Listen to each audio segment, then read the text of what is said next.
और फिर एलएसी के बेहद करीब पहुंच गए। हालांकि वो भारत की हवाई सीमा में दाखिल नहीं हुए, लेकिन एलएसी के बेहद करीब तक जरूर पहुंचे। इसे भारत को उकसाने की कोशिश माना जा रहा है। पिछले एक महीने से चीन की ऐसी कोशिश जारी है, जिसके बाद भारत ने भी रफाल समेत अपने सबसे ताकतवर फाइटर जेट पूर्वी लद्दाख में तैनात कर दिए हैं, जो लगातार अभ्यास भी कर रहे हैं। मतलब यह कि चीन ने एक बार फिर पूर्वी लद्दाख में भारत को उकसाने वाली हरकत की। खबर है कि चीन की वायुसेना के लड़ाकू विमान एलएसी के बेहद करीब उड़ान भरते हुए देखे गए। पिछले करीब एक महीने से एलएसी पर हालात तनावपूर्ण हैं और दोनों ही देशों की सेनाएं बेहद सतर्क हैं। खबर है कि एक महीने से चीन भारत के सब्र का इम्तिहान ले रहा है। उसकी कोशिश जानबूझकर भारत को उकसाने की है। जून में चीन की सेना ने अक्साई चिन में अभ्यास किया था। अभ्यास के दौरान चीन की सेना के फाइटर जेट भारत की सीमा के बेहद करीब पहुंच गए थे। भारत ने उसी वक्त अपने लड़ाकू विमानों को भी लद्दाख के एयरबेस से रवाना कर दिया था। दूसरी तरफ भारत ने कूटनीतिक रास्ते से भी घटना का विरोध दर्ज कराया, लेकिन चीन की शरारतें वहां बंद नहीं हुई, बल्कि दावा यह है कि वहां से एक नया सिलसिला शुरू हो गया। जून की उस घटना को करीब एक महीना बीतने को है। इस एक महीने में चीन के फाइटर जेट कई बार एलएसी के बेहद करीब पहुंच गए। ये हालत तब है जब एलएसी पर करीब 10 किलोमीटर का हिस्सा नो मैंस लैंड कहा जाता है, मतलब जमीन का ऐसा टुकड़ा जिस पर न चीन का हक है और न ही भारत का। इसलिए महज गलती से ऐसा होने की गुंजाइश कम है। इसीलिए भारत एक साथ 3 मोर्चों पर काम कर रहा है। यही वजह है कि भारतीय सेना पूरी तरह सतर्क है। भारत ने रफाल समेत अपने सबसे ताकतवर फाइटर जेट पहले ही तैनात कर दिए हैं, लेकिन रक्षा मामलों के जानकारों का दावा यह भी है कि भारत के साथ चीन बहुत कुछ वैसा ही करने की कोशिश कर रहा है जो उसने पहले ताइवान के साथ किया था। क्योंकि ताइवान के साथ भी तनाव बढ़ना तभी शुरू हुआ था जब चीन के लड़ाकू विमानों के ताइवान में घुसने के मामले सामने आने लगे थे। दावा यह किया जा रहा है कि चीन की कोशिश भारत की तैयारियां परखने की है। मतलब यह कि इसी मकसद से वो बार बार भारत की हवाई सीमा के पास पहुंच रहा है, ताकि वो ये जान सके कि भारत को ऐसी किसी भी कोशिश का जवाब देने में कितनी देर लगती है। सबसे पहले भारत क्या कदम उठाता है और अलग अलग ऊंचाई पर भारत के रडार किस तरह काम करते हैं। इसीलिए भारत भी चीन के इस खेल का जवाब देने में संयम और धैर्य का पूरा इस्तेमाल कर रहा है। पहला तो कूटनीतिक स्तर पर विरोध दर्ज करवा रहा है। कोर कमांडर स्तर पर 16वें दौर की बातचीत पूरी हो चुकी है। दूसरा, भारत के सबसे खतरनाक फाइटर जेट एलएसी के पास तैनात कर दिए गए हैं। तीसरा, लद्दाख में भारतीय फौज के लिए मूलभूत ढांचे को और मजबूत करना। इन तीनों रास्तों पर एक साथ चलकर भारत चीन को एक साफ जवाब देना चाहता है। वो ये है कि ना तो भारत उसकी किसी गीदड़ भपकी से घबराने वाला है और ना ही उसकी कोई शरारत भारत को आपा खोने पर मजबूर कर सकती है।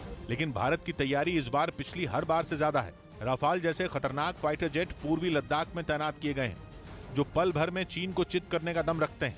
इसी महीने भारत के रफाल समेत कई घातक फाइटर जेट लद्दाख में अभ्यास भी कर रहे हैं। भारत की फौज रात के अंधेरे में भी उड़ान भरने की तैयारी में लगी है। लगातार हो रही तैयारी का मतलब साफ है कि भारत किसी भी तरह के हालात का जवाब देने के लिए तैयार है। हालांकि माना जा रहा है कि चीन की सबसे बड़ी टेंशन भारत का S-400 एयर डिफेंस सिस्टम है, जो कि चीन के लिए बहुत बड़ा खतरा साबित हो सकते हैं। खबर है कि S-400 की तैनाती के बाद से ही चीन की सेना में छटपटाहट का माहौल है। इसलिए वो एलएसी पर कोई ना कोई शरारत करके भारत को उकसाने की कोशिश में लगा है। रूस से मिला S-400 एयर डिफेंस सिस्टम पहले ही चीन और पाकिस्तान से लगने वाली सीमा पर तैनात किया जा चुका है। अब खबर यह है कि S-400 एयर डिफेंस सिस्टम की दूसरी खेप भी पूर्वी लद्दाख में तैनात की जाएगी। माना जा रहा है कि S-400 की ये दूसरी खेप बहुत जल्द भारत को मिल जाएगी। इस एयर डिफेंस सिस्टम में जमीन से आसमान में वार करने वाली कई मिसाइल तैनात हैं। जहां ये एयर डिफेंस सिस्टम तैनात हो, वहां आसमान में कोई फाइटर जेट तो दूर, दुश्मन का कोई छोटा ड्रोन भी नहीं मंडरा सकता।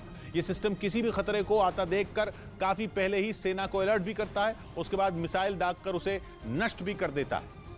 और उधर चीन के चिंगाई प्रांत का एक बड़ा इलाका वहां आए एक रेतीले तूफान में ढक गया। इस तूफान के दौरान उसे करीब 100 मीटर ऊंचे रेत के गुबार ने पूरे इलाके को ढक लिया और तूफान को देखकर ऐसा लगा मानो रेत की बड़ी दीवार आगे की ओर खिसक रही हो। हालांकि पहले तो वहां से गुजर रहे लोग अपनी गाड़ियों की रफ्तार तेज कर तूफान को पीछे छोड़ने की कोशिश करते दिखाई दिए, लेकिन देखते ही देखते हालात ऐसे हो गए कि आसमान तक दिखना बंद हो गया, जिसके बाद लोगों ने जान बचाने के लिए अपनी गाड़ियों को रोकने में ही भलाई समझी। ज्यादातर गाड़ियां जहां पहुंची थी उन्हें वहीं सड़क के किनारे खड़ा कर दिया गया। हालांकि कुछ घंटे के बाद ये तूफान शांत हो गया। मध्य प्रदेश के उज्जैन में उस वक्त हड़कंप मच गया जब महाकाल मंदिर में दर्शन करने पहुंचे श्रद्धालुओं के बीच भगदड़ मच गई। इस हादसे में 2 लोग घायल हो गए। घटना तब हुई जब बारिश से बचने के लिए बड़ी संख्या में श्रद्धालु वहां बने एक टिन शेड के नीचे खड़े हो गए और तभी वो टिन शेड गिर गया, जिससे उसके नीचे खड़े लोगों में भगदड़ मच गई। इसके बाद मौके पर मौजूद पुलिस के जवानों ने मोर्चा संभाला और फिर किसी तरह हालात को कंट्रोल किया। जो वीडियो सामने आया उसमें महाकाल मंदिर में दर्शन करने के लिए हजारों की संख्या में लोग खड़े दिखाई दिए। भीड़ इतनी ज्यादा थी कि वहां पैर तक रखने की जगह नहीं थी। लोगों को संभालने के लिए पुलिस के जवानों को कड़ी मशक्कत करनी पड़ रही थी। यही नहीं, लाउडस्पीकर की मदद से भी लोगों से लगातार शांत रहने और मंदिर के बाहर रुकने की अपील की जाती रही। आपको बताया जा रहा है, रुकिए। लेकिन लाख समझाने और रोकने के बाद भी लोग मानने को तैयार नहीं हुए। इस दौरान कुछ पुलिस वाले लाठी लेकर श्रद्धालुओं को संभालने की कोशिश करते नजर आए। राष्ट्रपति के शपथ ग्रहण में मल्लिकार्जुन खड़गे को पीछे की सीट देने पर कांग्रेस ने सवाल उठाए। कांग्रेस सांसदों ने राज्यसभा सभापति को एक खत लिखा और राष्ट्रपति के शपथ ग्रहण समारोह के दौरान नेता प्रतिपक्ष मल्लिकार्जुन खड़गे को पीछे की सीट देने पर नाराजगी जताई। हालांकि सरकार ने इसके लिए नियमों की दलील दी। They want to make issue out of a non-issue. Tamil Nadu के मदुरई में AIADM के कार्यकर्ताओं ने बिजली के दाम बढ़ाए जाने के खिलाफ प्रदर्शन किया। यूपी के सोनभद्र में प्रशासन की मौजूदगी में अवैध निर्माण पर बुलडोजर चलाया गया। और महाराष्ट्र से ATM लूट की CCTV तस्वीरें सामने आई हैं, जिसमें बेखौफ बदमाश बड़े ही इत्मीनान से लूट की वारदात को अंजाम देते दिखाई दे रहे हैं।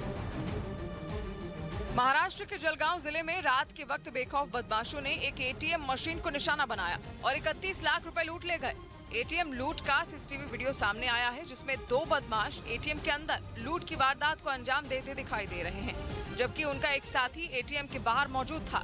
इस दौरान बदमाशों ने ATM में लगे CCTV कैमरे पर स्प्रे कर वारदात को छुपाने की कोशिश भी की। बदमाश लूट की वारदात को अंजाम देकर आराम से फरार भी हो गए, लेकिन पुलिस को इसकी भनक तक नहीं लगी।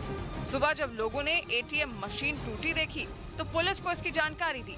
सूचना के बाद मौके पर पहुंची पुलिस फिंगरप्रिंट एक्सपर्ट और स्निफर डॉग की मदद से सुराग तलाशने की कोशिश करती नजर आई, लेकिन उसकी हाथ कुछ नहीं लगा। फिलहाल पुलिस मामले की जांच में जुटी हुई है। दिल्ली की शराब नीति में घोटाले का आरोप लगाकर बीजेपी ने केजरीवाल सरकार के खिलाफ जमकर प्रदर्शन किया। उपराज्यपाल VK सक्सेना ने आबकारी नीति मामले में CBI जांच की सिफारिश की है, जिसके बाद से ही बीजेपी हमलावर है। और इसी कड़ी में दिल्ली बीजेपी के अध्यक्ष आदेश गुप्ता की अगुवाई में कई कार्यकर्ता सड़कों पर उतर आए। उन्होंने आम आदमी पार्टी के दफ्तर का घेराव करने की कोशिश की। दीनदयाल उपाध्याय मार्ग से बीजेपी कूच कर रही है आम आदमी पार्टी के मुख्यालय पर, लेकिन पुलिस ने पहले से ही उनके रास्ते में बैरिकेड लगा रखे थे ताकि कोई भी वहां तक न पहुंच सके। हालांकि प्रदर्शनकारियों ने आगे बढ़ने के लिए पूरा जोर लगा दिया। इसी बीच पार्टी के कुछ कार्यकर्ता उन बैरिकेड के ऊपर चढ़ गए। जैसे ही वो ऊपर चढ़े, पुलिस ने उन बैरिकेड को और मजबूती से पकड़ लिया, जिससे प्रदर्शनकारी आगे नहीं बढ़ सके। इसके बाद बीजेपी कार्यकर्ताओं ने वहीं प्रदर्शन शुरू कर दिया। उनके हाथों में कई पोस्टर और तख्तियां भी नजर आईं, जिनके जरिए केजरीवाल सरकार पर भ्रष्टाचार के कई आरोप लगाए गए। और इसी दौरान बीजेपी ने उप मुख्यमंत्री मनीष सिसोदिया को बर्खास्त करने की मांग कर दी, जिनके पास दिल्ली सरकार का आबकारी विभाग है। और जब से शराब नीति की जांच के आदेश दिए गए हैं, तभी से बीजेपी ने उनके खिलाफ मोर्चा खोल रखा है।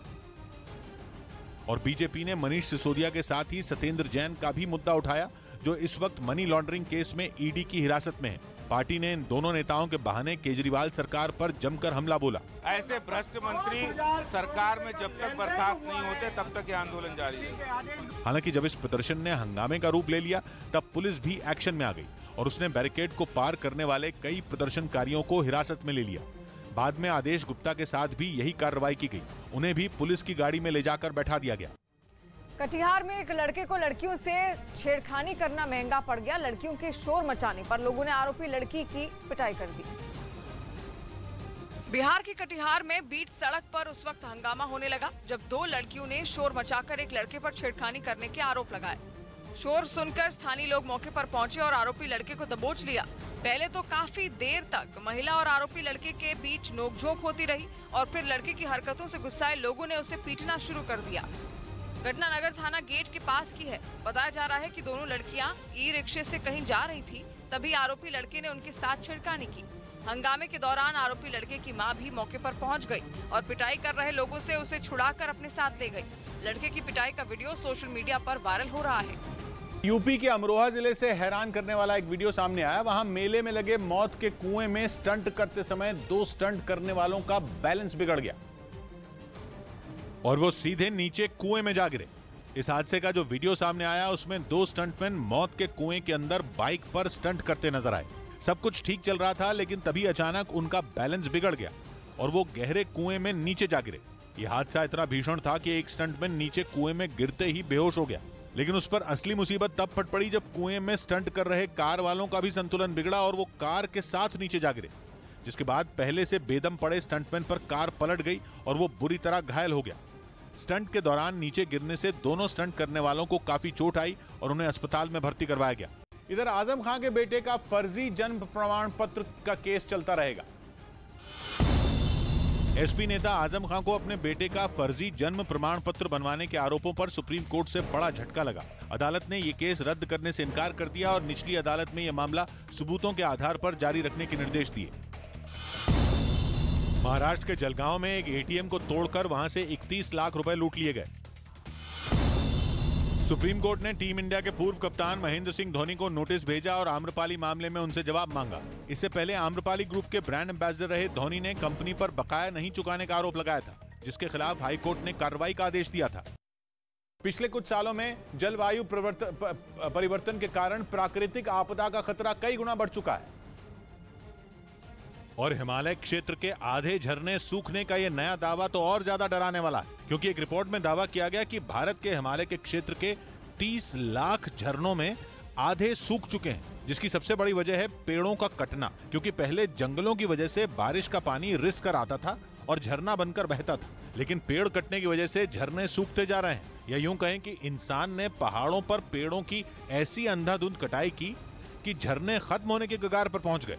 नौबत यह आ चुकी है कि पहाड़ों पर बसे कई शहरों में पानी की किल्लत की खबरें आ रही हैं। झरने सूखने की इस खबर ने 2018 की नीति आयोग की रिपोर्ट की याद दिला दी, क्योंकि उसमें भी यही डराने वाला सच सामने आया था। यानी अब पहाड़ों पर भी जल संकट का खतरा मंडरा रहा है, जबकि इससे वहां बादल फटने और बाढ़ आने की घटनाएं होती थी, जो पिछले कुछ सालों से लगातार बढ़ रही हैं। पर्यावरण से जुड़े मामलों पर रिसर्च करने वाली एक संस्था south Asia network on dams, reverse and people ने दावा किया कि जलवायु परिवर्तन के कारण प्राकृतिक आपदा का खतरा कई गुना बढ़ चुका है। यानी पिछले कुछ सालों में जो बादल फटे या बाढ़ आई, वो प्रकृति की विनाश लीला का सिर्फ ट्रेलर था। आने वाले दिनों में हालात और खतरनाक होने वाले हैं। अब तो इस लिस्ट में झरने सूखने के मामले भी शामिल हो चुके हैं। मतलब पहाड़ों पर कहीं बाढ़ से बर्बादी होगी तो कहीं सूखे की वजह से लोग बूंद बूंद पानी को तरसेंगे। यानी कहीं ज्यादा पानी होगा और कहीं बिल्कुल पानी नहीं होगा, क्योंकि भारत के 50 लाख झरनों में 30 लाख हिमालय के क्षेत्र में और उनमें 50% सूखने का दावा किया जा रहा है। रिपोर्ट में जानकारी दी गई कि देश की करीब 20 करोड़ आबादी झरनों के पानी के भरोसे है। वो झरने जो जलवायु परिवर्तन की वजह से सूख रहे हैं। और जानकारों को डर है कि अगर पेड़ों की कटाई ऐसे ही चलती रही तो इनकी संख्या बढ़ती जाएगी।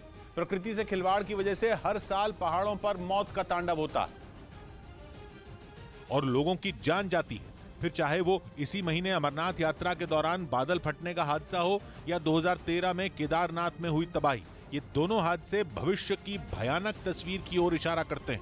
वैसे पहली बार नहीं है जब किसी रिपोर्ट में पर्यावरण से खिलवाड़ पर लोगों को अलर्ट किया गया है। इससे पहले भी कई रिपोर्ट ये दावा कर चुकी हैं कि इंसान को प्रकृति से छेड़छाड़ रोक देनी चाहिए, जिसके बाद एक और डरावना दावा सामने आ गया, जिसमें संकेत दिए गए कि आने वाले समय में अमरनाथ और केदारनाथ जैसी घटनाएं तो बढ़ेंगी ही, पहाड़ों पर लोगों के सूखे से मरने की भी नौबत आ सकती है। जौनपुर में आपसी विवाद में जमकर लाठियां चली और ये घटना शहर के बीचों बीच हुई है। काफी देर तक दबंग मारपीट करते रहे और लोग तमाशबीन बने रहे। जौनपुर शहर में मामूली विवाद में दो सगे भाइयों ने अपने एक रिश्तेदार को बीच सड़क पर लाठियों से पीटा और वो दोनों उस बुजुर्ग को तब तक पीटते रहे जब तक वो सड़क पर लहूलुहान होकर नहीं गिरा। दरअसल इससे पहले दोनों पक्षों में विवाद हुआ और दोनों ओर से पत्थरबाजी हुई, लाठी डंडे भी चले, महिलाओं को भी लाठियों से पीटा गया। घटना की सूचना पर मौके पर पहुंची पुलिस के साथ भी बदसलूकी की गई। फिलहाल पीड़ित बुजुर्ग को वाराणसी रेफर कर दिया गया है। मारपीट का वीडियो सोशल मीडिया पर वायरल हो रहा है। पिछले हफ्ते इराक में हुए एक हमले की वजह से तुर्की और इराक के बीच तनाव बढ़ गया। इराक ये मानता है कि वो हमला तुर्की की तरफ से किया गया, जबकि तुर्की उस हमले में किसी भी तरह की भूमिका से साफ इनकार कर रहा है। बल्कि हमले के लिए कुर्द लड़ाकों को जिम्मेदार बता रहा है। कुर्द लड़ाकों से तुर्की की लड़ाई पुरानी है। कुर्द लड़ाकों पर तुर्की की फौज के हमले आम बात है, जिनके जवाब में कुर्द लड़ाके कभी 19 साबित होते हैं तो कभी 21। लेकिन इस बार मामला तुर्की और इराक के बीच उलझ गया। जिस हमले पर तलवारें खिंची हैं वो एक रिजॉर्ट पर हुआ था, जिसमें 8 लोगों की मौत हो गई थी। बड़ी संख्या में लोग घायल भी हुए थे। मरने वाले सभी लोग इराक के बाकी हिस्सों से वहां पहुंचे पर्यटक थे। इसीलिए इराक इस घटना के बाद बेहद गुस्से में है।